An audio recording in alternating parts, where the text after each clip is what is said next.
Maya Chen had perfected the art of invisibility at Horizon Defense Base. At 31, her auburn hair stayed pulled back in the same regulation bun she'd worn for 5 years, a habit from days when loose strands could interfere with delicate electronic systems. Her amber eyes, once bright with enthusiasm, now avoided contact with those who saw her as nothing more than another communications specialist in standard issue fatigues. Before we jump back in, tell us where you're tuning in from, and if this story touches you, make sure you're subscribed, because tomorrow, I've saved something extra special for you. The communications hub buzzed with pre-dawn activity as she arrived at 0500, her combat boots barely making a sound against the polished floors that had witnessed decades of military precision. The other specialists called her the ghost behind her back, a reference to her ability to intercept enemy communications that eluded senior technicians.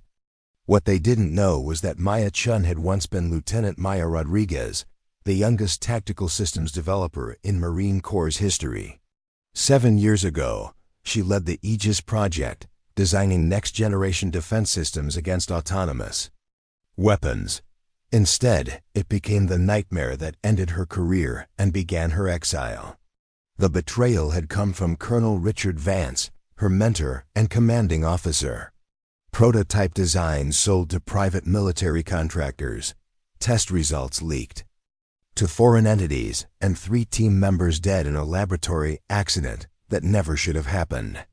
When the smoke cleared and the investigations began, falsified evidence painted Maya as the reckless developer who'd ignored safety protocols and endangered national security.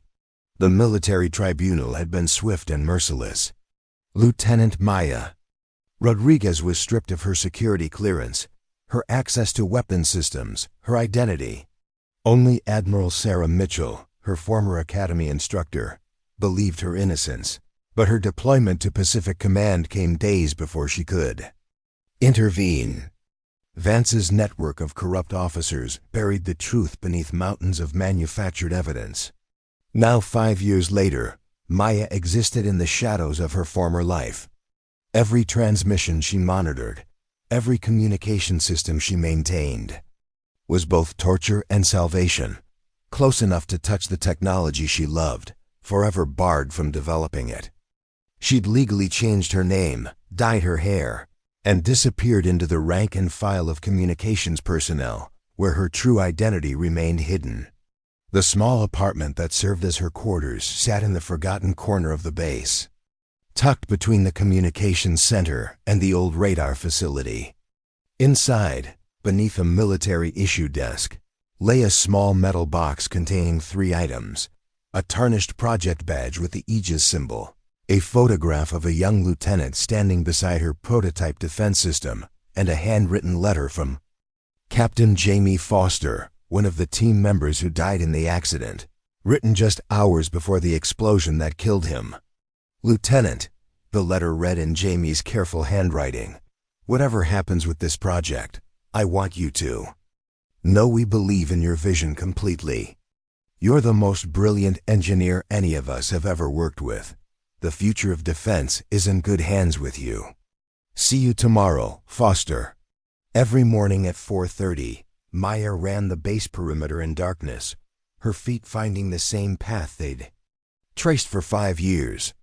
The physical pain helped drown out the emotional ache, the constant reminder of 3 lives lost and a truth buried beneath layers of corruption and lies. As she worked on routine signal analysis, Chief Warrant Officer Alex Patel approached with his usual mixture of professional respect and casual familiarity. Patel was one of the few people on base who treated her as more than just another communications specialist, though he had no idea why she seemed to understand signal technology better than technicians with twice her experience. "Chun, we've got a situation developing," Patel said, his voice carrying an edge of concern. "Operation Sandstorm is starting next week, and we're short-staffed on the quantum communications team. I'm putting you on the detail." Maya's hands stilled on the keyboard she'd been typing on. The quantum communication system was the military's newest encrypted network, a technological marvel that could transmit secure messages through quantum entanglement, virtually unhackable by conventional means. She'd studied every technical document on the system, memorized its specifications, understood its capabilities better than most of the operators who used it. "Roger that, Chief," she replied, keeping her voice steady despite the surge of anticipation. Working on quantum communications would be the closest she'd come to real defense operations since her exile began. Patel studied her reaction with curiosity. "You seem pretty familiar with QC already. Most specialists need weeks to get comfortable with these systems." "I like to stay current on new technology," Maya said simply, returning to her work. "Never know when the knowledge might come in handy." What she didn't mention was that she'd spent countless off-duty hours studying quantum communication systems, drawn to the technology like a moth to flame. In her dreams, she still developed defense systems, not the routine communications networks. She'd been reduced to maintaining, but cutting-edge technologies that protected American forces from emerging threats. As Patel walked away, Maya allowed herself a moment of anticipation.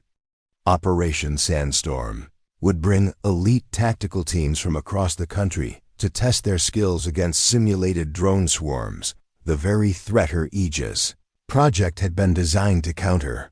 For 5 years, she'd watched from the sidelines, as others tackled the problems she'd once been entrusted to solve. Next week, she'd be closer to the action than she'd been since her fall from grace. She had no idea that the exercise would become the stage for a confrontation that would shatter her carefully constructed invisibility and force her to choose between the safety of shadows and the dangerous light of truth. The first hook was already being set, though she wouldn't recognize it for days.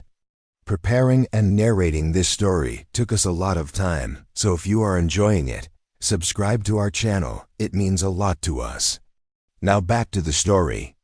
Major Nathan Wells, the exercise's tactical commander, had already begun making jokes about letting the cum jockeys get a close look at real combat work. His casual cruelty would soon escalate into something far more dangerous, a public humiliation that would backfire in ways he couldn't imagine. As Maya secured her station and prepared for the long walk back to her quarters, she had no idea that her past was about to collide with her present in the most public way possible. The ghost in communications was about to discover that some truths refused to stay buried forever. The Operation Sandstorm briefing room buzzed with tension and competitive energy as tactical teams from 5 different branches gathered to review the week's training scenarios.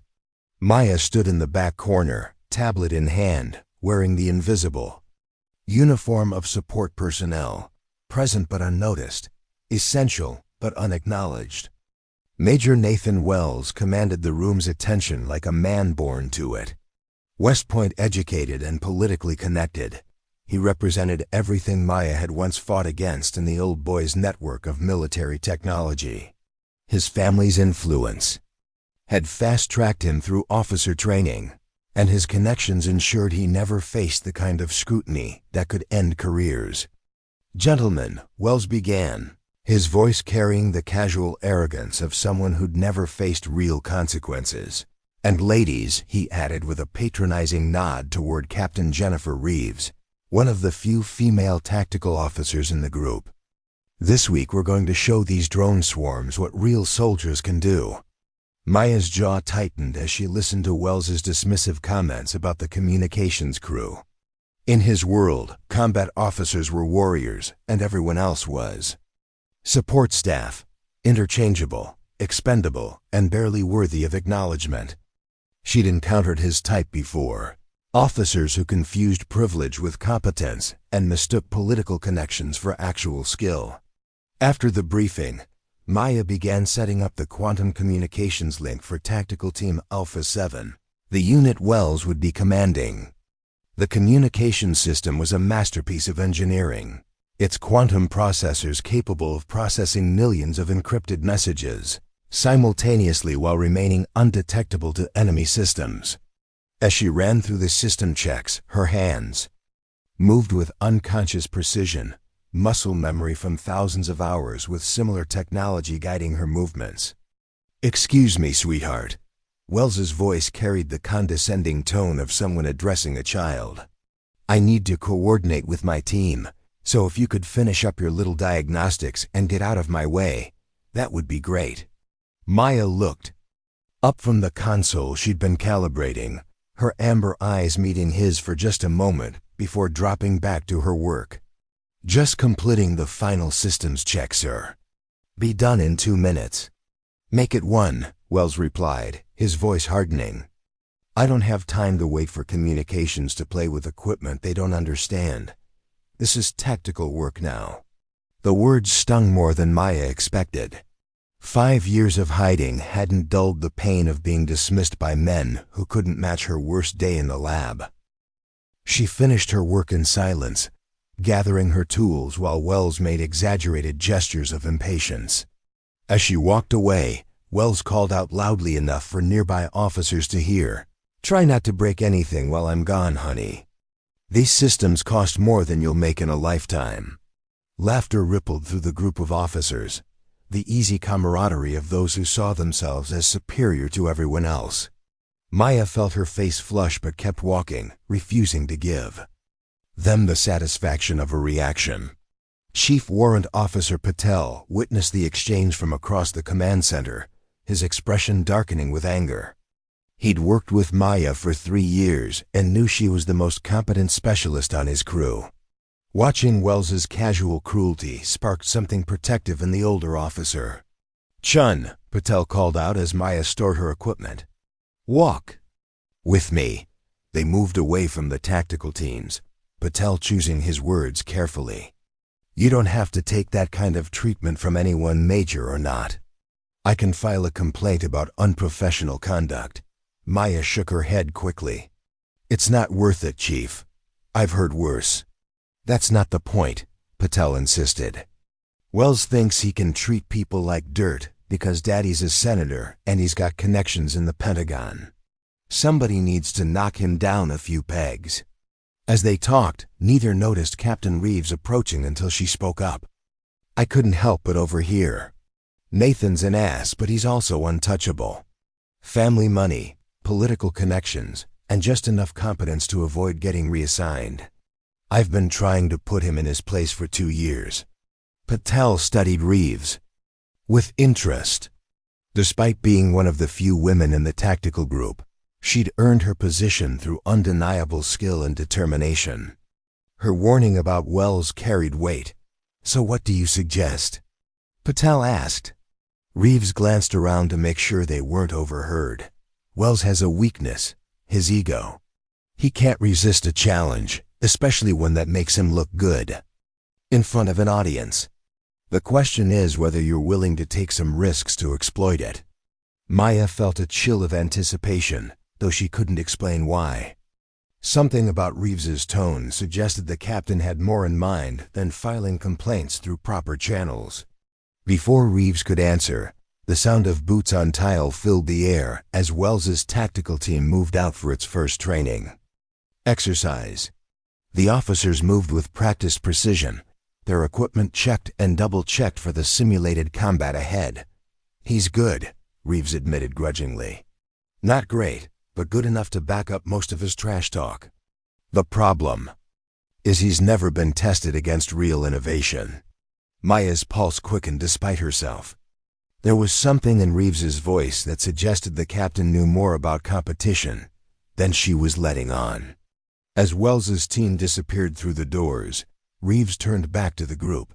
"The exercise runs for 5 days. By the end of it, either Wells learns some humility, or he proves he's as good as he thinks he is.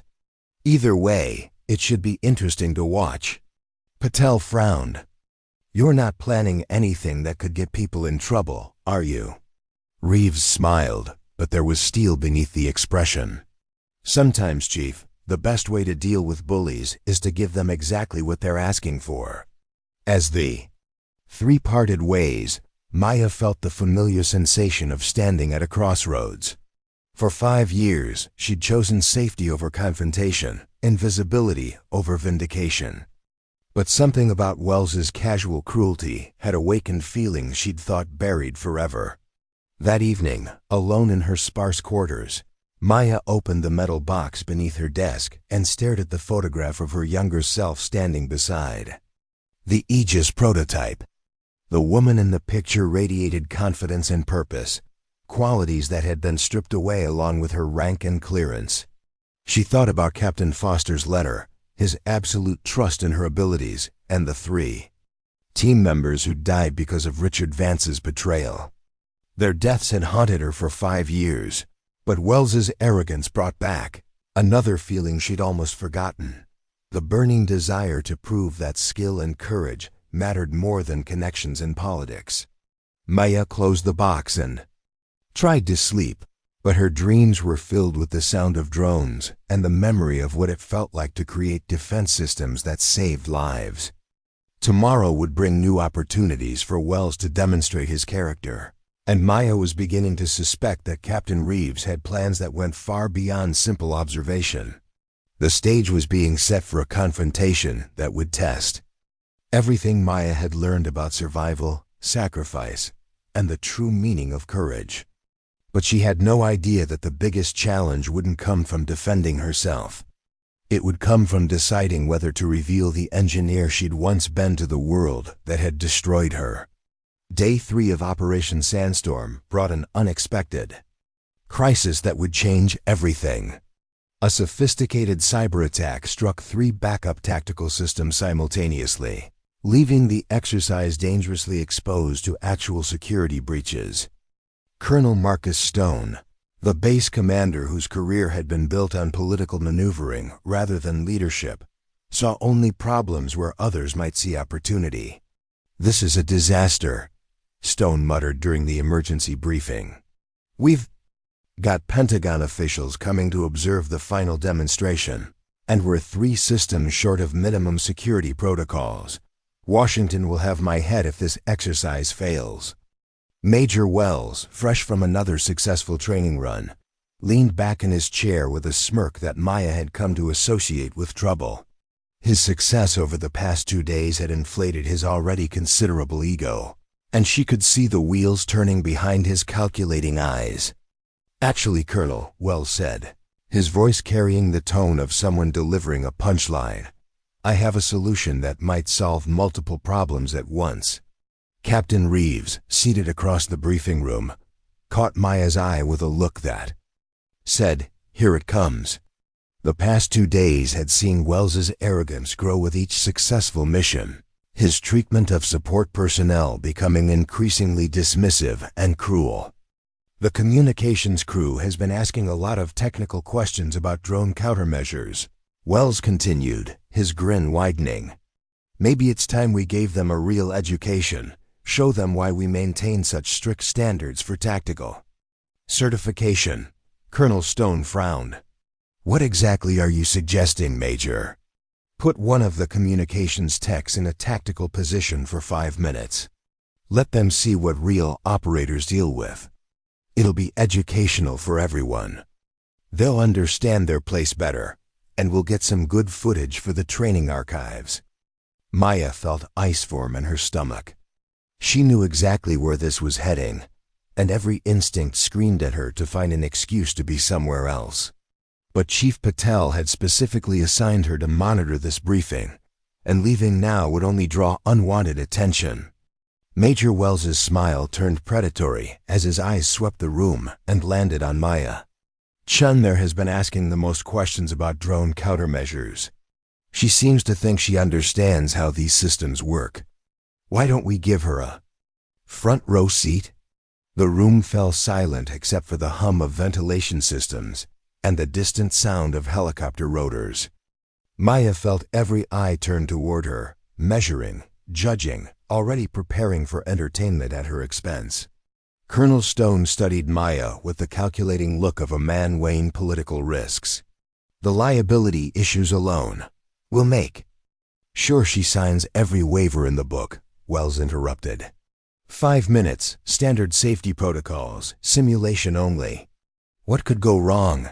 What indeed, Maya thought grimly. She could think of a dozen ways this could backfire, starting with the very real possibility that muscle memory might betray her cover.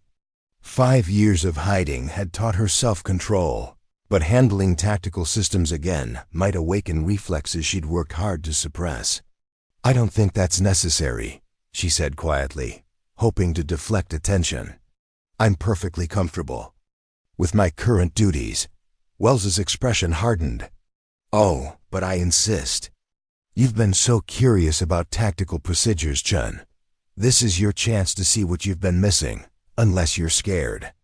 The challenge hung in the air like a thrown gauntlet. Maya recognized the trap, refuse, and she'd be labeled a coward. Accept, and she'd be setting herself up for public humiliation. Wells had orchestrated this perfectly, with witnesses and an audience guaranteed. Captain Reeves spoke up unexpectedly. "Actually, this could be valuable for crew resource management. Training. Understanding each other's roles and challenges improves overall team effectiveness." Maya shot Reeves a look, wondering if the captain was helping or making things worse. Reeves's expression remained neutral, but something in her eyes suggested she was playing a deeper game. Colonel Stone made his decision with the air of someone eager to delegate responsibility. "Fine. 5 minutes, simulation only, full safety protocols. Patel, make sure your specialist signs every liability waiver we have. And Wells, make sure this stays educational." As the briefing broke up, Maya found herself trapped in a web of her own making. Walking away now would raise questions she couldn't answer, but participating in this demonstration might expose everything she'd worked to hide. Patel approached her with concern written across his weathered features. "Chun, you don't have to do this. Wells is being an ass, and everyone knows it." "It's fine, Chief," Maya replied, though her voice betrayed none of the turmoil churning inside. 5 minutes in a simulation won't kill me." But as she signed waiver after waiver, each document a reminder of how far she'd fallen from her former status, Maya couldn't shake the feeling that she was signing away more than legal liability. She was signing away 5 years of carefully constructed anonymity. Captain Reeves lingered after the others had left, pretending to review mission parameters while keeping an eye on Maya. When they were alone, she spoke quietly. "You know, Chun, I've been watching you work on these systems for the past few days. You understand quantum encryption better than most tactical officers I know. Where did you learn so much about advanced defensive technology?" The question was casual, but Maya heard the undertone of genuine curiosity. "Technical manuals, mostly. I like to understand what I'm working with." Reeves nodded slowly. "That's admirable dedication. Most communication specialists just focus on their specific systems. You seem to see the bigger picture." There was something in Reeves's tone that made Maya wonder if the captain suspected more than she was letting on. But before she could analyze the comment further, Wells's voice echoed across the command center. "Chun, time for your tactical lesson. Hope you don't get simulation sickness easily." The crowd that had gathered was larger than Maya had expected. Word had spread through the base's informal communication networks, and dozens of personnel had found reasons to be near the tactical simulation room. Some carried phones ready to record what they expected to be an amusing spectacle. The tactical simulation pod sat in the center of the room like a predator at rest, its sleek lines and advanced technology representing the cutting edge of military training.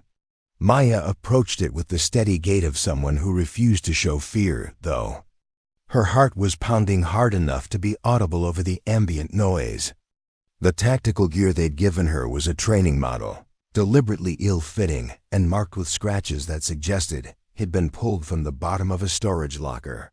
The neural interface headset was worse, a cracked display and disabled feedback system that would ensure she couldn't respond effectively to the simulation's challenges. As Maya climbed into the pod, the familiar embrace of tactical controls and display surfaces triggered a flood of memories, so intense she had to grip the sides of the seat to steady herself. 5 years dissolved in an instant, and she was Lieutenant Maya Rodriguez again, calibrating the Aegis prototype before the demonstration that would change everything. The crowd pressed closer, phones recording, voices rising in anticipation of entertainment. Wells's voice cut through the noise with practiced cruelty. "Remember, Chun, just sit there and try not to touch anything important. These controls are a little more complex than a communications console." Laughter from the crowd, but Maya barely heard it. Her eyes were scanning the tactical display with reflexive precision, noting the differences between this system and the prototype she'd once designed, but recognizing the fundamental similarities that connected all military defense technology. Her hands hovered over the startup sequence, trembling not with fear but with the effort of maintaining her cover. Every display, every control, every interface called to her with familiar comfort. The tactical system sang to her like a favorite song, and for the first time in 5 years, Maya felt like she was home. Captain Reeves, watching from the crowd, noticed something that others missed. Chun's hands weren't shaking with nervousness. They were shaking with restraint. The way she'd moved through the pre-flight checks, the automatic adjustment of displays and neural interface, the unconscious familiarity with tactical ergonomics, it all pointed to experience far beyond what any communications specialist should possess. Maya's finger hovered over the simulation start button as the crowd's mockery faded to white noise. In her chest pocket, she carried the tarnished Aegis Project badge, a reminder of 3 team members who'd trusted her with their research and paid the ultimate price for Richard Vance's betrayal. The moment of truth had arrived. She could sit there passively, let Wells have his show, and retreat back to the safety of anonymity, or she could honor the memory of those who died by showing this crowd what real skill looked like. The choice, when it came, surprised even her. Her training and instincts had been suppressed for 5 years, but they'd never been broken. As her hand moved toward the controls, Maya Chen began to disappear, and Lieutenant Maya Rodriguez started to emerge from the shadows. The crowd was about to get an education they'd never forget. The simulation roared to life with a precision that caught everyone off guard. What should have been a hesitant amateur initialization sequence instead unfolded with surgical accuracy. Each system activated in perfect order, the neural interface synchronizing with Maya's brainwaves at a speed that caused the monitoring technicians to check their equipment for malfunction. Major Wells's smirk faltered as he watched the startup. Procedures through the observation window. 47 checks completed in 60 seconds, a process that took most tactical officers 3 full minutes. The crowd's anticipatory laughter died away, replaced by confused murmurs as they witnessed something that didn't match their expectations. Simulation control. Maya's voice emerged clear and professional through the communication system she'd manually reconfigured. Tactical Unit Alpha requesting drone swarm scenario, difficulty level maximum. The simulation controller, a young sergeant who'd only heard stories about perfect tactical procedures, stammered his response. Tactical Alpha, you're not authorized for. Colonel Stone's voice cut through on the command frequency, sharp with authority and growing alarm. Who the hell authorized this? Get her out of that simulation immediately. But Maya had already engaged the virtual reality scenario. The simulated environment around her transformed into a desert battlefield, with tactical displays showing an incoming swarm of 67 autonomous drones, more than twice the number used in standard exercises. The crowd gathered closer to the external monitors as the desert landscape unfolded before them. Their phones still recording, but their mockery silenced by the undeniable reality taking shape on the screens.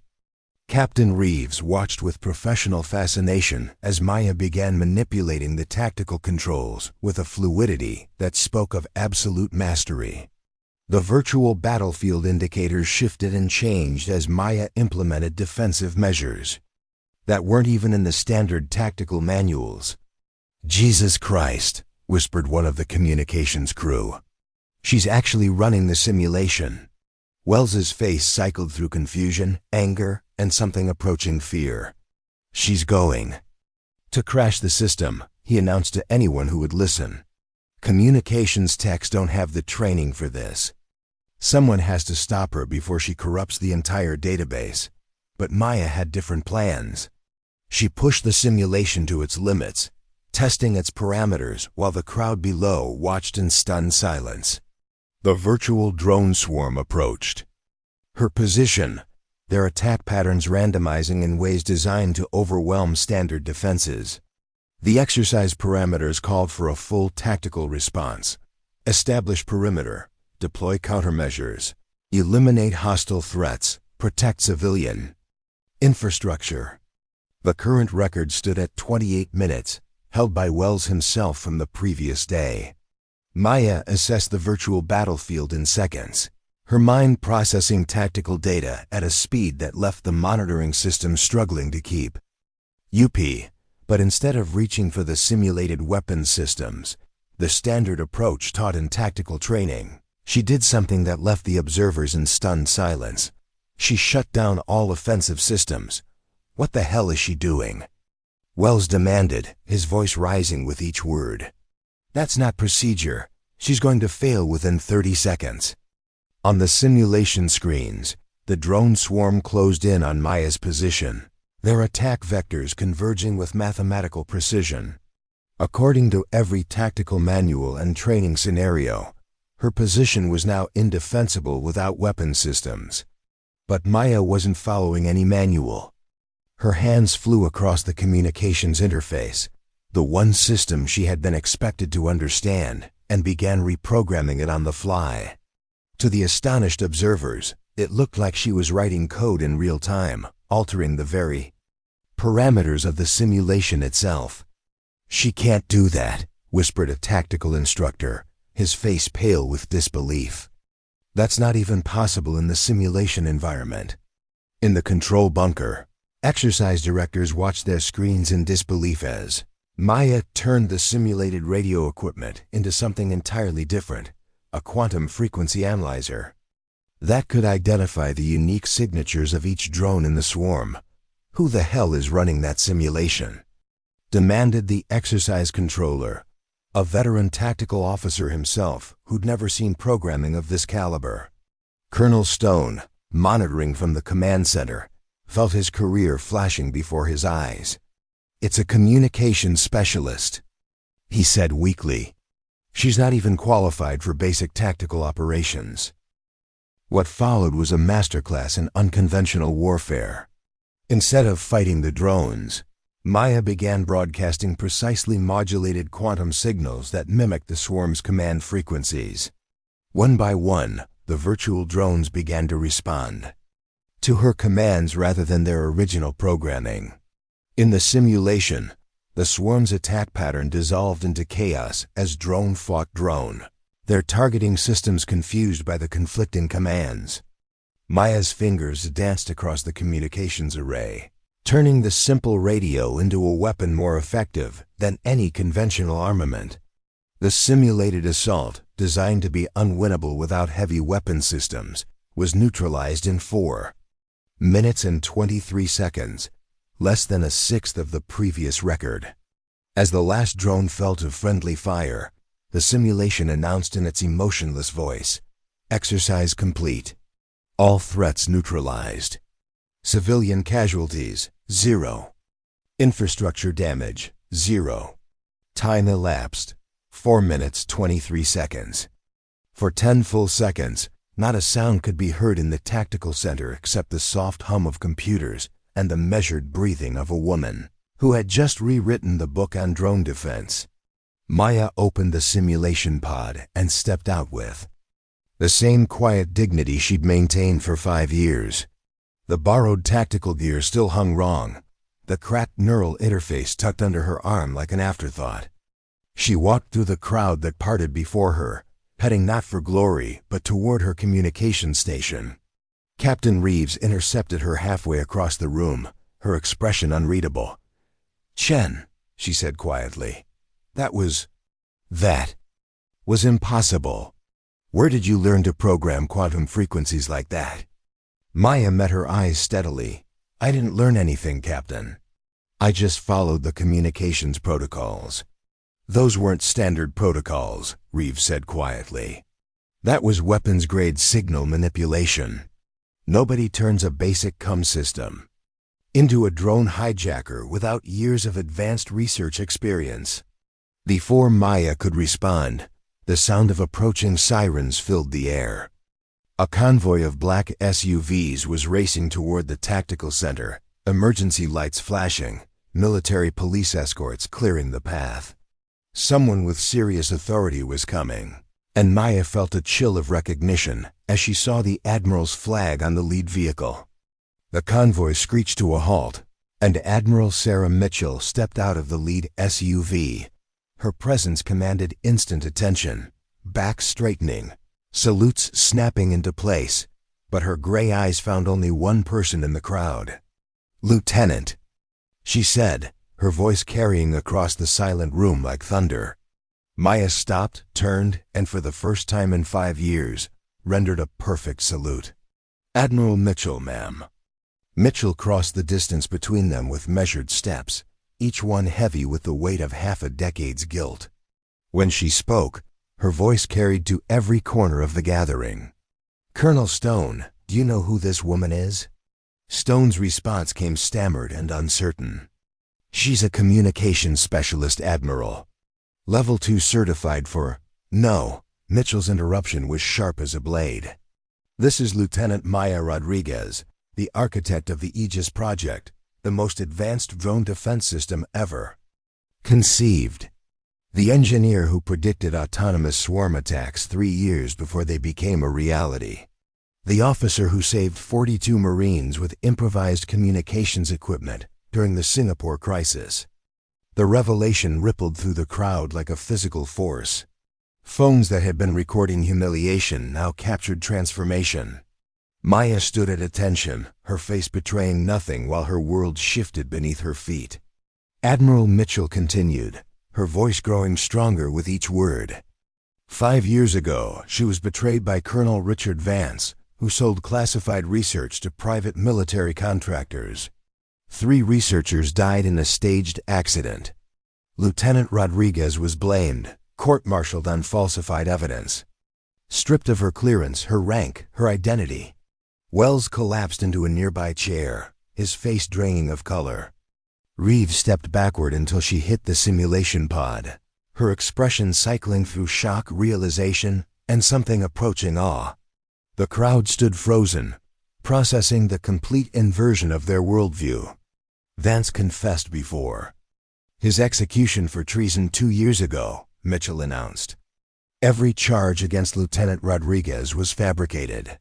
Every piece of evidence was manufactured. Every testimony was coerced or bought. She was innocent of everything except trusting the wrong person. The Admiral pulled an envelope from her jacket, heavy with official seals. "I carry presidential orders for the full restoration of your rank, Lieutenant.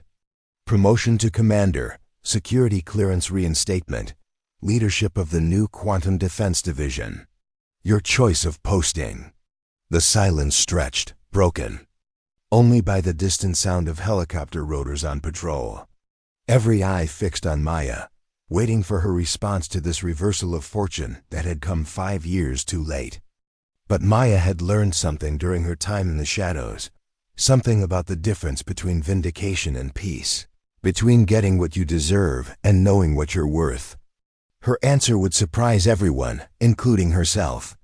The ghost in communications was about to teach them all one final lesson about the true meaning of victory. Maya looked at the envelope in Admiral Mitchell's outstretched hand for a long moment, her amber eyes reflecting the overhead lights. The crowd pressed closer, phones recording every second of what they sensed was a pivotal moment. This was the vindication she had dreamed about for 5 years, complete restoration, promotion, leadership of her own division. When she finally spoke, her voice carried the quiet strength of someone who'd found peace in the deepest valleys of defeat. "Thank you, Admiral, but I don't need that anymore." The refusal sent shocked murmurs through the crowd. She stepped forward, removing the borrowed tactical gear to reveal her standard communications uniform beneath. With careful precision, she folded the equipment and handed it to Wells, who remained seated, unable to process what was happening. "Keep this, Major," she said quietly. "You'll need it more than I will." Wells's face was chalk white, his earlier arrogance completely evaporated. He stammered something unintelligible, unable to meet her eyes. Maya turned to face the still streaming cameras and spoke directly to the invisible audience beyond them. "Skill doesn't care about rank, clearance levels, or political connections. Neither does truth. But character," she paused, letting the weight of her words settle. "Character reveals itself in how we treat those we believe have no power to fight back." Admiral Mitchell tried once more. "Maya, please. The Defense Department needs engineers. Like you, the quantum defense program needs your expertise. Let us make this right." She smiled, the expression transforming her weathered features. "You already have, Admiral. You told the truth. That's all I ever wanted." Captain Reeves pushed through the crowd, her professional composure cracking. "Lieutenant Rodriguez, you can't just walk away from this. You've been vindicated. You could have any position you want, write your own ticket. After what they did to you." "What they did to me was 5 years ago," Maya replied calmly. "What I choose to do now defines who I am today. I've learned to measure success differently." The crowd parted as she walked toward her quarters, dignity radiating from every step. Behind her, the base's entire power structure was beginning to crumble. Colonel Stone was already on his phone with Pentagon officials, trying to explain how a disgraced engineer had been hiding in plain sight on his base for 5 years. Wells sat motionless, his career effectively over as the video of his humiliation spread across secure military networks. But Maya knew none of this. She was focused on the simple act of packing her few possessions, preparing for whatever horizon called to her next. As she folded her spare uniforms, Chief Warrant Officer Patel knocked on her door, his face showing a mixture of awe and regret. "Lieutenant," he began, then caught himself. "Maya, I'm sorry. If I'd known who you were, you treated me with respect when you thought I was just another specialist," she replied. "That says more about your character than any revelation about mine." Patel studied her with the shrewd eyes of a career officer who'd seen every kind of military personnel. "You're really walking away from all this? The promotion, the command, the chance to clear your name officially?" Maya considered the question while she placed her few books in a cardboard box. "My name was never really sullied. Chief, the people who mattered, the researchers who worked with me, the operators who used my systems, the families who knew the truth, they never doubted my integrity. Official vindication is just paperwork." As she prepared to leave, Maya made one final gesture that would become legend among the communications crews of Horizon Base. She left 3 items on the small desk: the tarnished Aegis Project badge, now polished bright by years of handling; the photograph of her younger self beside her prototype defense system, no longer hidden in shame, but standing proud in a simple frame; and a new letter written in steady handwriting on fresh paper. "For the next woman who faces impossible odds." It read, "Your worth isn't determined by their recognition. Create your own frequencies. Nar." Outside, the sun climbed higher, casting shorter shadows across Horizon Defense Base. Airman Sofia Torres, a 22-year-old communications trainee who'd watched everything from the doorway, found the courage to enter the abandoned quarters. Her hands shook as she picked up the badge, feeling its weight, understanding its significance. Through the window, she watched Maya's Jeep disappear down the access road, heading toward whatever horizon called to her next. The live stream had ended, but its impact was already rippling outward. Within hours, the video would have millions of views, sparking conversations about prejudice, redemption, and the quiet strength of walking away from battles already won. The aftermath of Maya's demonstration hit Horizon Defense Base like a seismic event. Within 24 hours, the classified video had been viewed by senior military officials across 3 branches of service, with secure communications flooding in from current and former personnel, defense engineers, and people who recognized injustice when they saw it. Major Nathan Wells's political connections, which had once seemed unshakable, crumbled like a sandcastle in rising tide. The video clearly showed his arrogance and cruelty, his assumption that support personnel were beneath consideration. By noon the following day, his family's senatorial allies were distancing themselves from the scandal, and Wells himself was summoned to an emergency meeting with Admiral Mitchell. "Explain to me," Mitchell said, her voice carrying the chill of Arctic waters, "how one of the most brilliant defense engineers in a generation was working communications on my base for 5 years, while officers under my command treated her like an afterthought." Wells's usual swagger had evaporated completely. "Ma'am, I had no idea she was a former project lead." The records showed exactly what they were supposed to show," Mitchell interrupted. "Lieutenant Rodriguez changed her identity legally to protect herself from further persecution. But that doesn't excuse your behavior toward someone you believed was just a communications specialist." Colonel Stone, summoned to the same meeting, looked like a man facing his own court-martial. His career had been built on political maneuvering rather than leadership, and the viral video had exposed every weakness in his command structure. "Admiral," Stone began weakly, "we had no protocols in place for treating people with basic human dignity." Mitchell's question cut through Stone's excuses like a laser. "The way your officers treated Rodriguez, excuse me, Chen, is the way they treat everyone they consider beneath them. That's a command climate problem, Colonel. Your command climate problem." Captain Jennifer Reeves, also present at the meeting, had remained silent throughout the confrontation. Unlike Wells and Stone, she was analyzing the situation with the tactical awareness that had made her an effective officer. She understood that this scandal would reshape careers and reputations across the entire Defense Department. "Admiral," she said carefully, "what can we do to make this right? Beyond the official vindication, I mean." Mitchell studied her with approval. "That's the right question, Captain. Lieutenant Rodriguez chose to walk away from reinstatement. But the military still owes her, and everyone like her, real change. The ripple effects were already beginning." Within 48 hours of the video's release, the Secretary of Defense had ordered a service-wide review of command climate and treatment of support personnel.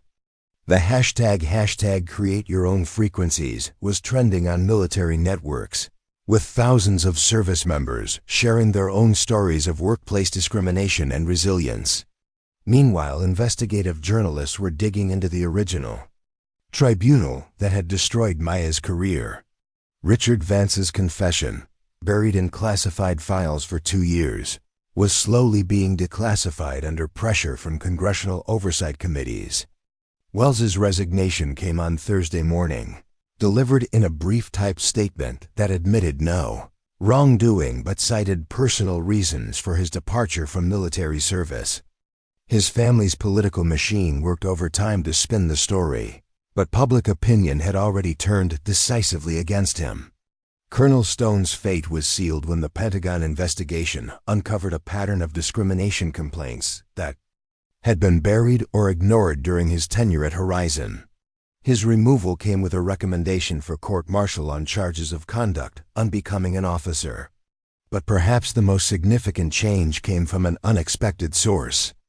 Admiral Mitchell, haunted by her failure to protect Maya 5 years earlier, announced the establishment of the Rodriguez Initiative, a program dedicated to identifying and supporting innovative thinkers regardless of rank or background. 2. Many good ideas have been destroyed by systems that protect the powerful at the expense of the innovative, Mitchell announced at a press conference. The Rodriguez Initiative will ensure that no one faces what Lieutenant Rodriguez endured alone. The congressional hearing convened 3 weeks after the classified video shocked military leadership.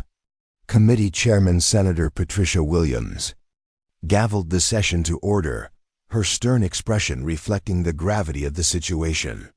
The hearing room was filled with military personnel, defense contractors, and members of the public who had followed Maya's story with growing outrage.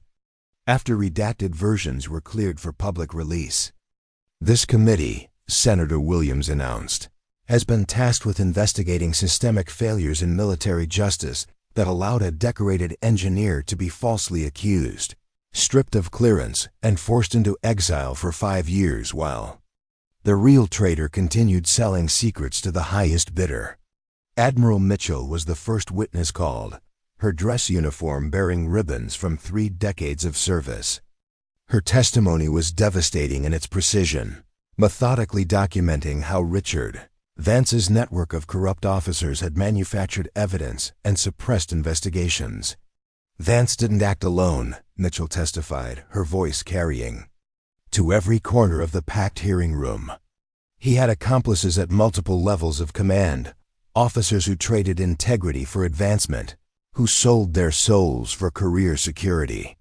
The committee had obtained Vance's full confession, delivered before his execution for treason 2 years earlier.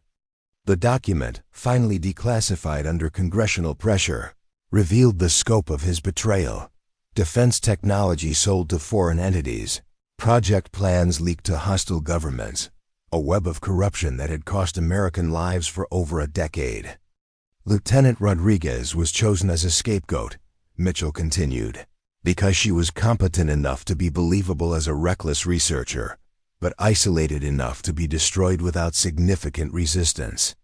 She was a woman in a male-dominated field, an outsider who lacked the political connections to fight back effectively. Representative James Morrison, the committee's ranking member, leaned forward with barely contained anger. "Admiral, are you telling this committee that an innocent officer was deliberately framed to protect a traitor?" "That is exactly what I'm telling you, Congressman. And the officers who participated in that frame-up are still serving in positions of authority throughout the Defense Department." The hearing's second day brought testimony from researchers who had worked with Maya before her fall.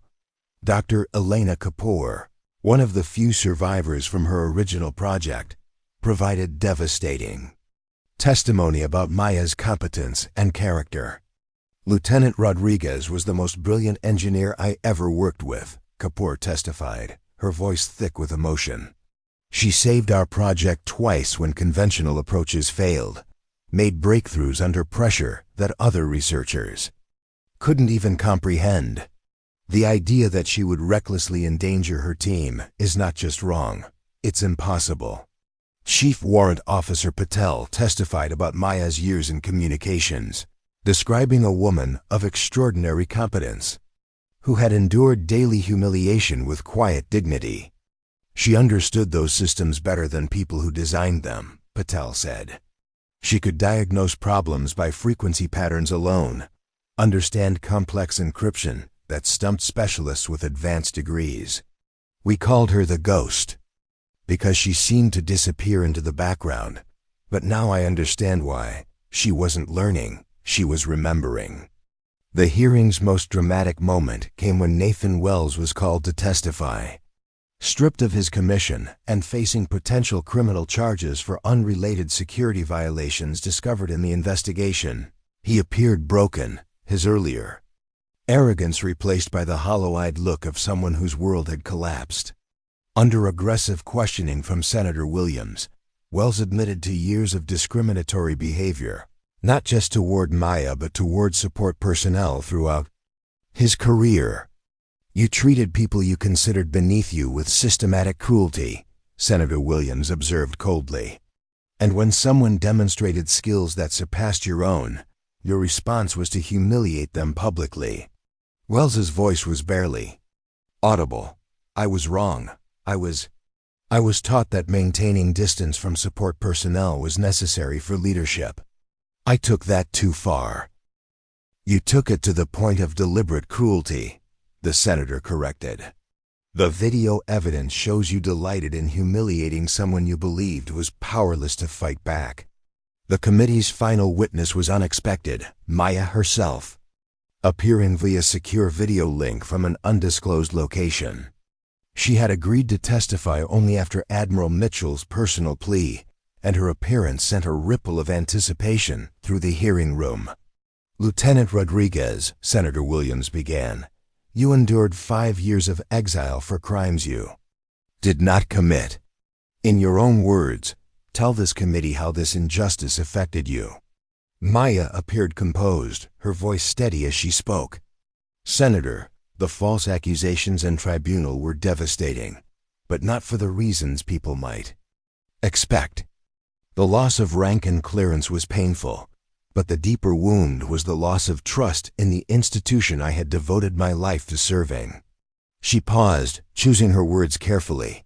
5 years ago, I believed that competence and integrity would always be rewarded, that truth would prevail over politics. Learning that officers I trusted could sacrifice honor for advancement was more damaging than any professional setback I endured. Representative Morrison asked the question that everyone was thinking. Lieutenant, Admiral Mitchell has testified that the Defense Department is prepared to restore your rank, provide back pay, and offer you leadership of any research division you choose. Will you accept these offers? Maya's smile was sad but peaceful. Congressman, I appreciate the gesture, but I've learned to measure success differently. I don't need official validation to know my worth. The real victory isn't in my reinstatement. It's in ensuring this never happens to anyone else. Her testimony continued for 2 hours, Maya answering questions with the precision of someone who had spent 5 years analyzing every aspect of her downfall. She spoke about systemic problems in military culture, about the importance of protecting whistleblowers, about the need for genuine accountability at all levels of command. When the hearing concluded, Senator Williams announced that the committee would recommend sweeping reforms to military justice procedures, including independent oversight of tribunals and stronger protections for personnel reporting misconduct.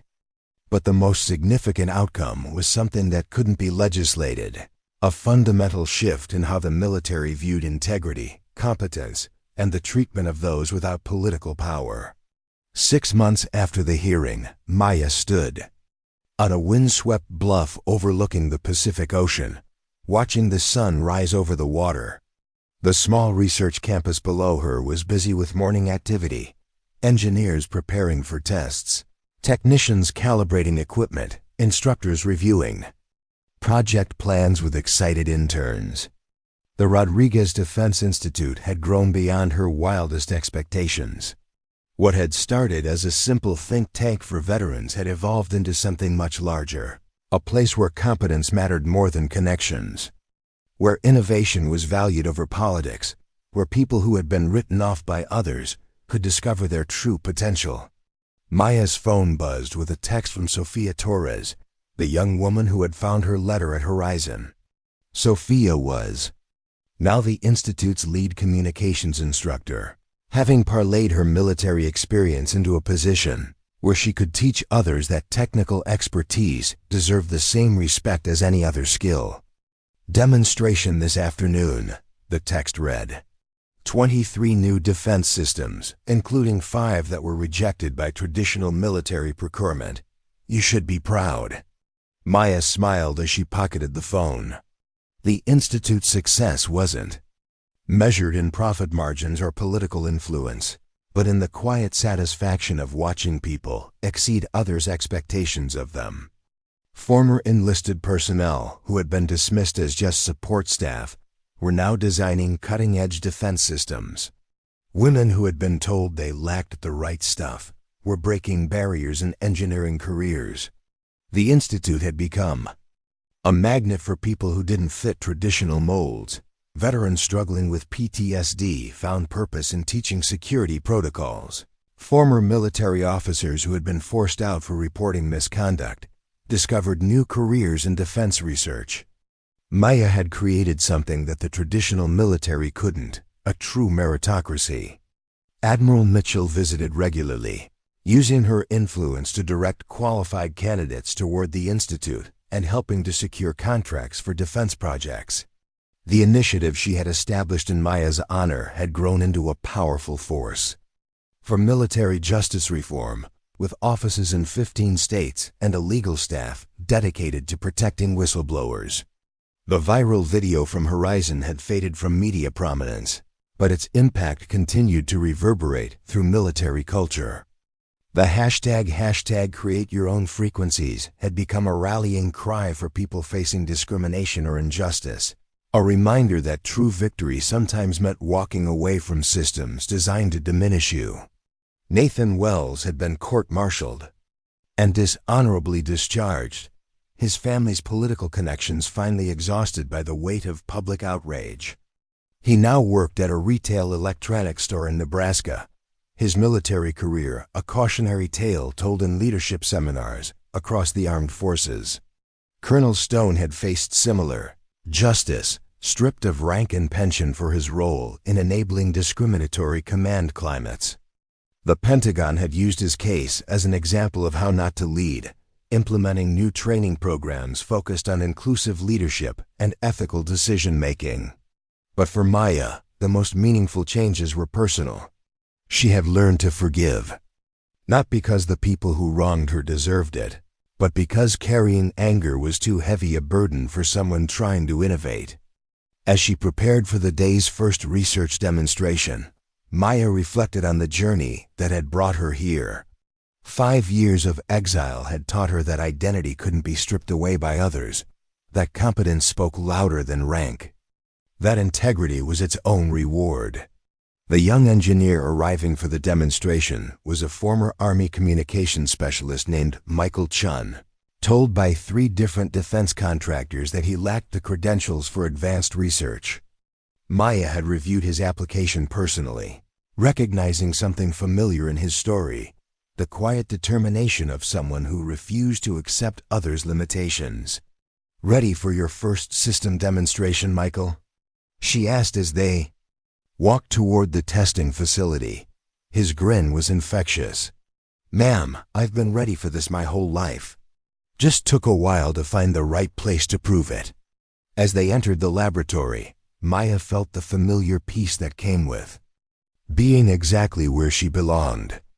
The equipment before them wasn't the classified technology of military installations, but it represented something more valuable: opportunity without prejudice, advancement based on merit, respect earned through competence rather than connections.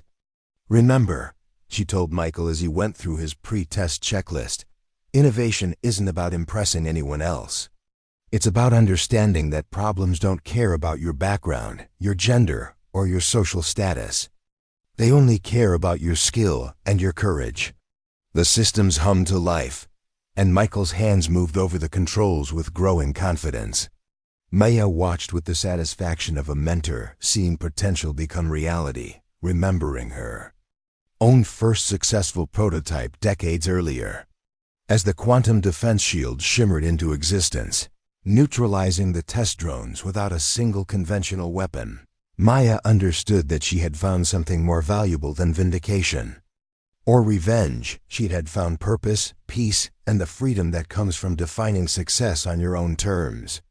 The ghost in communications was gone forever, replaced by someone who had learned that true defense meant more than just destroying threats.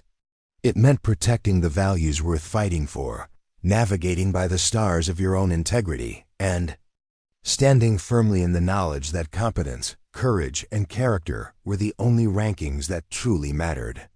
Below them, the Pacific strode distant horizons, beautiful and challenging and full of infinite possibilities.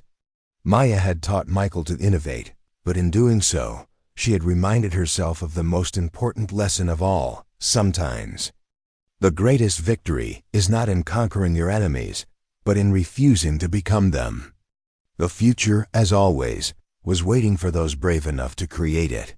1 year after founding the Rodriguez Defense Institute, Maya stood before the United Nations Security Council, her quiet confidence filling the chamber more effectively than any thunderous rhetoric could have.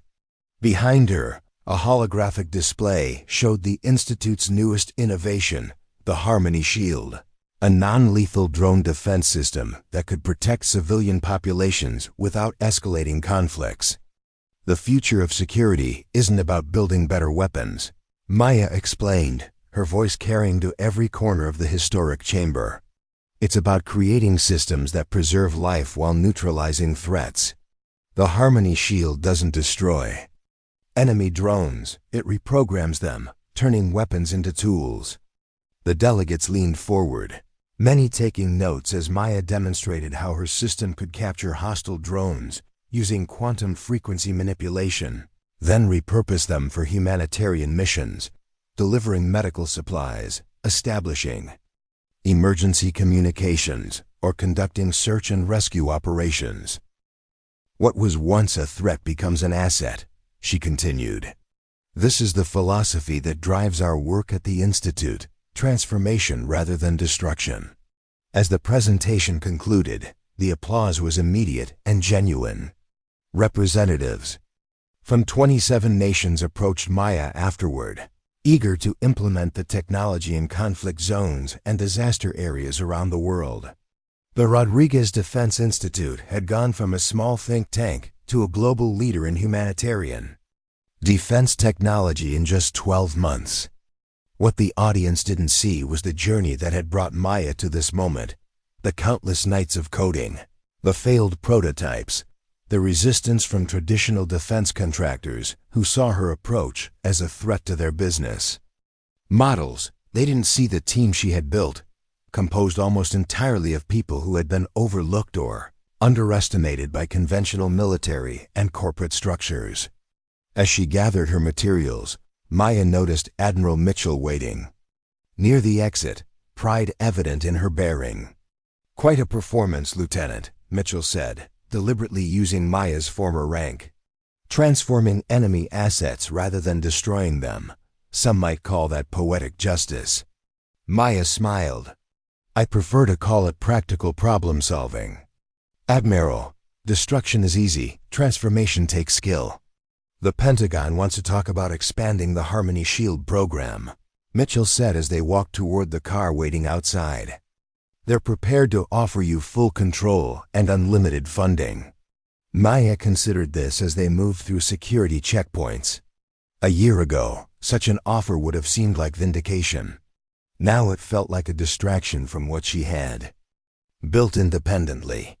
"I appreciate the offer, Admiral, but the Institute works best outside traditional structures.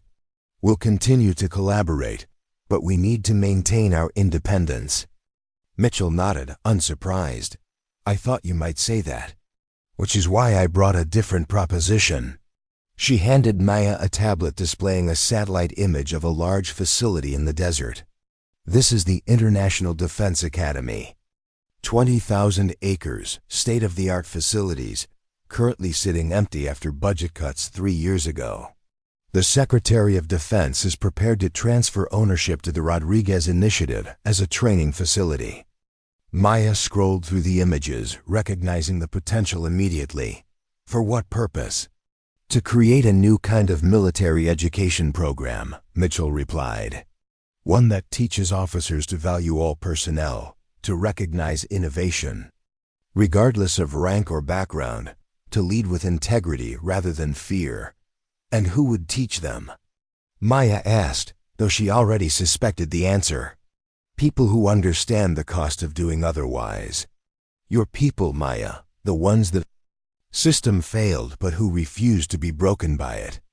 The proposition was compelling, a chance to transform military leadership culture from the inside out, to ensure that what happened to her would never happen to anyone else. Not through regulations or punishments, but through education and example. "I'll need complete autonomy in curriculum development," Maya said after a moment's consideration. And we select the candidates based on aptitude, not connections. Mitchell's smile was genuine. I wouldn't have it any other way. 3 months later, Maya stood at the podium of the newly renamed Transformation Academy, addressing its first class of officer candidates. The auditorium was filled with 300 men and women selected through a revolutionary process that evaluated leadership potential, ethical reasoning, and innovative thinking rather than traditional military metrics. Welcome to a new kind of leadership training, Maya began, looking out at the diverse faces before her. You're not here to learn how to command through authority. You're here to learn how to lead through respect. She gestured to the faculty. Seated behind her, former enlisted personnel, overlooked officers, civilian experts who had been marginalized for challenging conventional thinking. Each had a story similar to Maya's: brilliance denied recognition, innovation suppressed, careers derailed for speaking truth to power. Your instructors have all experienced the worst of military leadership culture, she continued. They've been silenced, sidelined, or scapegoated for doing what was right rather than what was expedient. And yet, they've chosen to transform those experiences into wisdom rather than bitterness. She paused, letting her gaze move across the audience. Some of you come from privileged backgrounds. Some have family connections in high places. Some have perfect service records. None of that matters here. At Transformation Academy, you begin with 0 rank. You will earn respect through your actions, not your credentials. A murmur ran through the crowd. This approach represented a radical departure from traditional military education, where family names and political connections often determined advancement opportunities. Your first lesson begins now, Maya announced. Each of you has been assigned a partner from a different branch, background, and specialty than your own. For the next week, you will shadow them, learning their perspective, understanding their challenges, walking in their shoes. The assignments appeared on the candidates' tablets. Senior officers found themselves paired with junior enlisted personnel. Tactical commanders were matched with communications specialists. Combat veterans partnered with technical experts who had never seen a battlefield. Leadership isn't about giving orders, Maya concluded. It's about understanding the people you lead so completely that your commands reflect their needs as well as the mission's objectives. It's about creating environments where innovation thrives, because everyone feels valued, where integrity is rewarded rather than punished, where the best ideas rise to the top regardless of who proposes them. As the candidates dispersed to meet their partners, Maya watched from the stage, knowing that some would resist, some would merely comply, but others, the ones who would become the leaders the military truly needed, would be transformed by the experience. The first year of the academy proved more successful than even Maya had anticipated. Word spread quickly through military channels about this unconventional approach to leadership training. The waiting list for admission grew to thousands, with recommendations coming from the highest levels of command. What made the program truly revolutionary, however, was its culminating exercise. Unlike traditional military academies that ended with tactical simulations or combat exercises, Transformation Academy concluded with what became known as the reversal. For their final month, candidates were assigned to bases and units where they had to work in positions far below their actual rank and qualifications without revealing their true status. A colonel might work as a mess hall attendant, a tactical officer as a supply clerk, a decorated combat veteran as a communications specialist. Their evaluations came not from superior officers, but from the enlisted personnel and support staff they worked alongside. Only those who earned genuine respect without relying on rank or authority would graduate. The impact of these graduates on military culture exceeded all expectations. They returned to their units with fundamentally altered perspectives, implementing changes that rippled throughout the command structure. Discrimination complaints declined by 60% at bases commanded by academy graduates. Innovation proposals from junior personnel increased by over 200%. Retention rates for technical specialists and support staff improved dramatically. 2 years after founding the academy, Maya received an unexpected visitor at her office. Nathan Wells, the former major whose cruelty had inadvertently revealed her true identity, stood awkwardly in her doorway, his once immaculate appearance now replaced by civilian clothes and a humbled demeanor. "Lieutenant Rodriguez," he began, then corrected himself. "Ms. Rodriguez, I don't know if you remember me." "I remember you, Mr. Wells," Maya replied calmly. "What can I do for you?" He hesitated, clearly uncomfortable. "I've been working at an electronics store in Nebraska for the past 2 years. It's given me a lot of time to think about the kind of officer I was, the kind of person I was." Maya gestured for him to sit, her expression neutral. "I saw a documentary about this place," Wells continued. "About what you're teaching here. About the kind of leadership that might have prevented what happened to you." He placed a small flash drive on her desk. "I've spent the last 18 months creating this. It's a curriculum module about the dangers of privilege in leadership positions. It includes my own story as a case study in how not to lead." Maya picked up the drive, studying it without comment. "I'm not asking for forgiveness," Wells said quickly. "I don't deserve that. I'm not asking for a position here either. I just thought maybe my mistakes could help prevent others from making the same ones." She considered him for a long moment. The man before her bore little resemblance to the arrogant officer who had tried to humiliate her. His eyes held genuine remorse, and his proposal suggested a level of self-reflection she wouldn't have thought possible. "Transformation isn't just for those who were wronged, Mr. Wells," she finally said. "It's also for those who did the wronging. We have a 3-month probationary position for guest lecturers. You would start at the bottom, working alongside support staff while developing your module." Relief and gratitude washed over his face. "Thank you, I won't disappoint you." "This isn't about me," Maya clarified. "It's about the leaders we're training. If your experience can help them understand the damage caused by arrogance and privilege, then it serves our mission." As Wells left her office, Maya reflected on how far the ripples had spread from that single moment in the simulation pod. What had been intended as humiliation had instead sparked transformation, not just for her, but for the entire military leadership culture. Even those who had been instruments of injustice were now becoming agents of change. The academy continued to evolve under Maya's guidance. 3 years after its founding, it expanded to include international officers, creating a global network of military leaders committed to values-based command.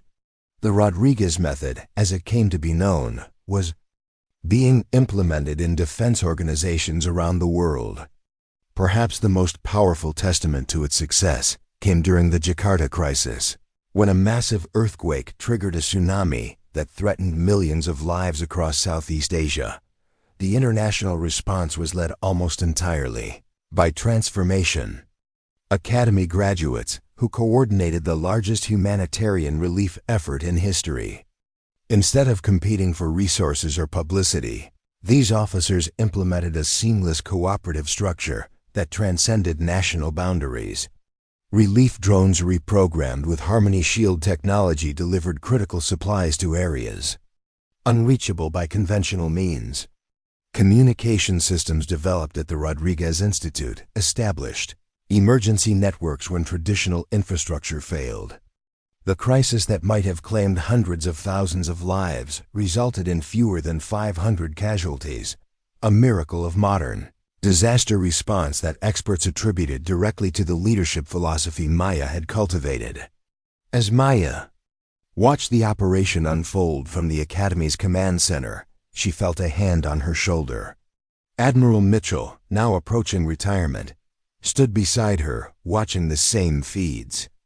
"When you walked away from reinstatement 5 years ago, I thought you were making a mistake," Mitchell admitted. I thought you were giving up the opportunity to change the system from within. Maya smiled. I wasn't giving up, Admiral. I was stepping back to see the bigger picture. Sometimes you have to exit a broken system to build a better one. On the screens before them, Academy graduates from 12 different nations coordinated rescue efforts with unprecedented efficiency, their actions saving countless lives with each passing hour. You know, Mitchell said thoughtfully, the President is going to offer you the Secretary of Defense position when it opens next month. Maya shook her head. I'm more effective where I am. The Academy needs to remain independent from political influences. I expected you'd say that, Mitchell replied with a knowing smile. Which is exactly why you're the right person for the job. Sometimes the most qualified people are those who don't seek power, but who accept it as a responsibility when it serves a greater purpose. The suggestion gave Maya pause. She had built the Academy as an alternative to traditional power structures, but what if those structures themselves could be transformed? What if the principles she had been teaching could be implemented at the highest levels of defense policy? I'll consider it, she said finally. But only if I can bring my people with me, the ones who understand that true security comes from transformation, not destruction. Mitchell nodded. I wouldn't have it any other way. 5 years to the day after Maya had stunned a roomful of officers by turning a simple radio into a weapon against drone swarms, she stood in the Pentagon's central courtyard, addressing the assembled personnel as the newly confirmed Secretary of Defense. The first woman to hold the position, the first person without a traditional military career path, and the first to openly challenge the foundations of the defense establishment while leading it. The purpose of defense is not to win wars, she told the gathered crowd, her voice carrying across the historic space. It's to prevent them. Not through intimidation or superior firepower, but through innovation and understanding. She gestured to the team she had brought with her, former enlisted personnel now heading major divisions, overlooked engineers leading research directorates, whistleblowers who had once been punished for their integrity, now shaping policy.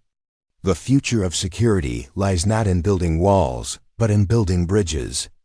Not in creating more lethal weapons, but in developing systems that render weapons unnecessary. Not in commanding through fear, but in leading through respect. The transformation she had begun in a small office at Horizon Base had expanded to encompass the entire defense establishment. The woman who had once been denied access to weapons had not only taken down a drone swarm with a radio, she had revolutionized the concept of security itself. As she concluded her address, Maya thought of the small metal box she still kept in her desk, containing the tarnished Aegis Project badge, the photograph of her younger self, and Captain Foster's letter. She had added new items over the years. The first graduation certificate from Transformation Academy, a piece of a humanitarian drone recovered from the Jakarta rescue operations, and a simple handwritten note from a young communications specialist at Horizon Base who had followed in her footsteps. Your worth isn't determined by their recognition, the note read, quoting Maya's own words back to her. But sometimes their recognition catches up to your worth. Maya had never sought vindication or power. She had simply refused to let injustice define her, choosing instead to transform her pain into purpose.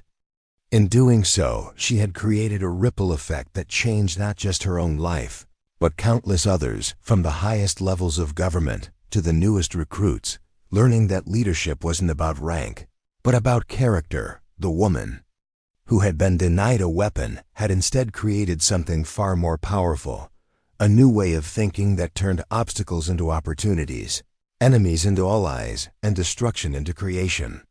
Her greatest defense system wasn't built from circuits and code, but from courage and compassion. As she stepped away from the podium, surrounded by people who shared her vision, Maya Rodriguez knew that true transformation was never complete. It was an ongoing process, a continuous choice to see beyond limitations, to find opportunity in adversity, and to create frequencies that turned discord into harmony. The ghost in communications had not only reclaimed her voice, she had amplified countless others who might otherwise have remained silent. And in doing so, she had proven that sometimes the most powerful weapon isn't the one you're denied, but the one you create yourself. Maya Rodriguez's term as Secretary of Defense transformed American security policy in ways that resonated far beyond her 6-year tenure. On her final day in office, as she cleared her desk in the Pentagon, a small delegation arrived without appointment, 3 cadets from the Transformation Academy, each holding a package wrapped in simple blue paper. "Madam Secretary," the first cadet said, a young woman whose name tag read Patel, Chief Warrant Officer Alex Patel's daughter. "We're here on behalf of the 10th graduating class of the Academy. We wanted to present you with something before you leave office." Maya smiled, gesturing for them to enter. After 6 years of formal Pentagon meetings, this unexpected visit was a welcome reminder of the legacy that would outlast her time in government. "The first gift," Cadet Patel said, placing her package on the desk, "represents where it all began." Maya unwrapped it carefully, revealing a vintage military radio, not just any radio, but the exact model she had used during the simulation that revealed her true identity. Restored to perfect condition, its dials gleamed under the office lights. "We found it in storage at Horizon Base," Patel explained. "The quartermaster there said it was scheduled for disposal until he realized its significance. The entire communications department worked to restore it." Maya ran her fingers over the controls, memories flooding back of that pivotal moment when she had transformed a simple communications device into a drone defense system. "The second gift," continued another cadet, "represents what you built." This package contained a holographic display that, when activated, showed a 3-dimensional map of the world with pulsing lights, marking every location touched by Maya's innovations. Transformation academies on 4 continents, Harmony Shield. Deployments protecting civilian populations in 17 former conflict zones. Emergency response centers using Rodriguez protocols to coordinate disaster relief. Over 10,000 graduates implementing your methods, the cadet explained. 83% reduction in civilian casualties in protected zones. 47% decrease in military personnel lost in action under Academy-trained command. The statistics were impressive, but Maya knew each light represented not just data points, but human lives saved, protected, or transformed by the system she had created from the ashes of her own career. "And the third gift," said the final cadet, placing a small box on her desk, "represents what comes next." Inside was a simple key card with the Rodriguez Institute logo and the words "Founder's Office" engraved beneath it. "The new global headquarters is complete," the cadet explained. "Built on neutral territory through an international agreement signed by 42 nations. A place where military and civilian experts can develop defensive technologies that protect without destroying, that transform rather than annihilate." Maya held the key card, feeling its weight not in grams but in responsibility. She had resigned her government position not to retire, but to lead this next evolution of her vision, a global institute dedicated to transforming security paradigms beyond any single nation's interests. "The building itself embodies your principles," Patel added. "Every material is sustainably sourced. The structure adapts to environmental conditions instead of fighting against them. Even its defense systems are designed to redirect attacks rather than counter with force." As the cadets departed, Maya stood at the Pentagon window overlooking the Potomac River, reflecting on the journey that had brought her to this transition point. From disgraced lieutenant to Secretary of Defense to founder of an international security institute, a path no one could have predicted, least of all herself. Her assistant interrupted these thoughts with a gentle knock. "Your final appointment is here, Madam Secretary." The door opened to reveal Admiral Sarah Mitchell. now well into her 70s, but still commanding respect with her presence alone. The woman who had believed in Maya's innocence, who had helped reveal the truth, who had supported each step of her unlikely journey, had come to witness this final transition. "So," Mitchell said without preamble, "civilian life again. Are you ready?" Maya gestured to the 3 gifts. "I'm not sure it qualifies as civilian when you're leading an institute funded by 42 defense departments." Mitchell laughed. "Fair point. Though I suspect you'll find ways to push boundaries. Even there." They walked together through the Pentagon corridors for the last time, passing walls lined with portraits of previous secretaries. Maya's would join them soon, the first woman, the first to have been falsely court-martialed, the first to completely restructure the department around humanitarian defense principles. "You know what I'm most proud of?" Maya said as they approached the exit. "Tell me." "That we managed to reduce the defense budget by 20% while improving actual security. Outcomes. We proved that more expensive weapons don't necessarily mean better protection." Mitchell nodded approvingly. "You changed the metrics themselves, from measuring destructive capacity to measuring lives saved. That was the real revolution." Outside, instead of the traditional military motorcade, a single electric vehicle waited. Another break with tradition that symbolized Maya's approach to leadership. "I have something for you as well," Mitchell said, handing Maya a small velvet box as they reached the car. Inside was a silver compass, its face elegant in its simplicity. Engraved on the back were the words, "Not all who wander are lost. Some are finding better paths." "I thought about giving you stars or medals," Mitchell explained, "but you never cared much for those. A compass seemed more fitting for someone who has always found her own way." Maya embraced the Admiral, this mentor who had become a friend. "Thank you for believing in me when no one else did." "You did the hard part," Mitchell replied. "You believed in yourself enough to walk away when staying would have compromised your integrity. That decision changed everything." As Maya's car pulled away from the Pentagon, her phone chimed with a news alert. The president had just announced her replacement as Secretary of Defense, Nathan Wells, the once disgraced major who had attempted to humiliate her and had instead begun his own journey of transformation. After 3 years as a Transformation Academy lecturer, Wells had risen to become its director, implementing programs that specifically addressed privilege and power in military leadership. His nomination represented the final validation of Maya's approach. Even those who had once embodied the system's worst aspects could be transformed by confronting their failures honestly. The Rodriguez Global Security Institute occupied a striking building on international territory near Geneva, a structure of curved glass and sustainable materials that seemed to emerge organically from the landscape rather than imposing upon. As Maya approached for the first time as its official director, she was struck by how perfectly the architecture reflected her philosophy: strength through flexibility, protection through adaptation rather than fortification. Inside, the central atrium bustled with activity. Engineers from former enemy nations collaborated on joint projects. Military officers from countries with historical conflicts worked side by side developing defensive systems that would protect civilian populations, regardless of nationality. Scholars and practitioners from disciplines rarely included in security.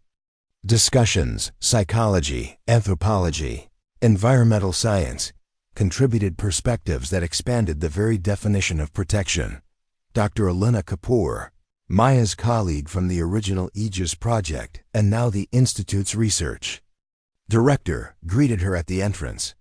"Welcome to the future you imagined," Kapoor said, gesturing to the diverse teams at work. "We have representatives from 97 countries, including nations that don't officially recognize each other's governments. How did you manage that diplomatic miracle?" Maya asked, impressed. "We didn't frame it as politics," Kapoor explained. "We framed it as survival. When people understand that security technology benefits everyone regardless of borders, old conflicts seem less important. Maya's tour of the facility revealed innovation beyond even her ambitious vision. One laboratory developed environmental defense systems that protected communities from natural disasters as effectively as from human threats. Another created communication technologies that function during infrastructure collapse, preventing the information vacuums that often turned crises into catastrophes. Most impressive was the Transformation Center, where military leaders from around the world underwent the same reversal exercises Maya had pioneered, experiencing service from perspectives they had never considered, learning to value contributions from every level of organization. The waiting list is 3 years long, Kapoor noted. Even countries that publicly criticize your methods are privately sending their officers. Results speak louder than rhetoric. In the center's main training room, Maya paused to observe a simulation in progress. A group of high-ranking officers from 12 different nations were experiencing a scenario where they had to coordinate disaster response without revealing their rank or nationality, working purely on the merits of their ideas rather than their authority. The most resistant participants often experience the most profound transformations, said a familiar voice behind her. Maya turned to find Sofia Torres, the young communications specialist who had found her farewell letter at Horizon Base, now the Institute's director of training methodology. They come in believing leadership flows from rank, Torres continued. They leave understanding it emerges from mutual respect and collaborative problem-solving. And the global impact?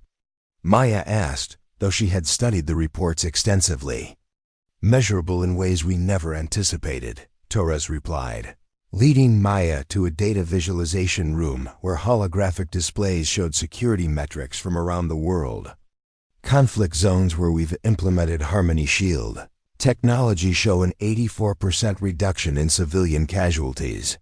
Regions with Academy-trained military leadership demonstrate a 71% increase in successful conflict resolution without force deployment. The most striking display showed before and after satellite imagery of former battlegrounds now protected by Institute technology, devastated cities rebuilding, agricultural areas recovering, civilian infrastructure functioning despite ongoing political tensions.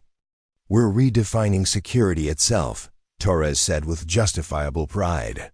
From something nations achieve against each other to something they create with each other. As day turned to evening, Maya found herself alone in her new office watching the sun set over Lake Geneva. The space was intentionally modest, a reminder that leadership wasn't about personal aggrandizement, but about facilitating others' contributions. On her desk sat the 3 gifts from the Academy cadets alongside Admiral Mitchell's compass. To these, she now added the contents of the metal box she had carried since her days in exile, the tarnished Aegis Project badge, the photograph of her younger self, and Captain Foster's letter expressing trust in her vision. These artifacts formed a timeline of transformation, from promising young officer to falsely accused scapegoat, to hidden talent in the shadows, to reluctant hero, to visionary leader, to global change agent. Each phase had been necessary, each setback containing the seeds of future innovation. Her contemplation was interrupted by an urgent message from the Institute's monitoring center. A swarm of unidentified drones had entered restricted airspace over a refugee settlement in a contested border region.